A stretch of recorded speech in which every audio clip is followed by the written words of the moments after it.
If you want to find out just exactly how serious these guys are about their profession, meet Dr. Julie Ness, sports psychologist. Some people are going to be shocked in the fact that you deal with professional bass fishermen along with other sports. You've been doing that for a while. I've been working in the fishing industry about 5 years. How difficult was it? Because you might have fished a lot when you were coming up, but you had to go through a brand new set of rules and terminologies, didn't you? I did. When I work with athletes, even if I haven't had experience in their sport, the things that I talk about stay the same: confidence, focus, but the language around it changes just a little bit. Who did you go to help you? Well, Ken Cook was my first client, and he actually helped me learn the language of fishing. So you put together your own little dictionary, huh? I did. Talk about the eccentricities, the difficulties, the pressures with this sport compared to other sports. Well, in all sports, the mental game will influence your behaviors. It will either help you or hurt you. Traditional sports would have a different language like skill and talent, where fishermen would say instinct, but it's all the same thing. It's applied experience.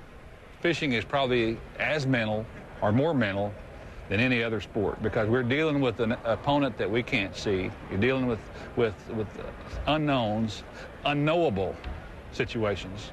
So your mental state of mind plays a bigger role probably in this sport than any other. The mental aspect is you get down on yourself, you start getting, well, I'm just going to give up, I'm not going to fish anymore. You just can't do that. You have to have that strong positive attitude, and the positive attitude is the most important thing in fishing, by far.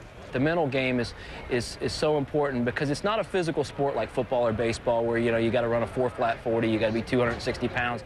You're dealing with fish, okay, and they don't change a whole lot. But your attack and your mental thought process and how you approach them and how you adapt to change, it's all mental. All the guys are good mechanically, but they're just, it's the ones that have it up here, and have it figured out up here and able to control themselves, that they win.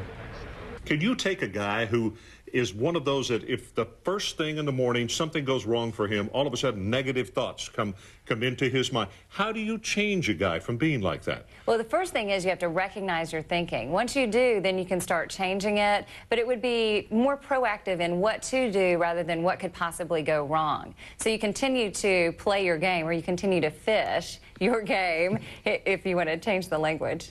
Okay, the Bassmasters Classic. It is the U.S. Open. It is the Super Bowl. Anything you want to wrap in there to show them, this is number one as far as these guys are concerned. What are the pressures here that make it different from another event, and how does a person prepare?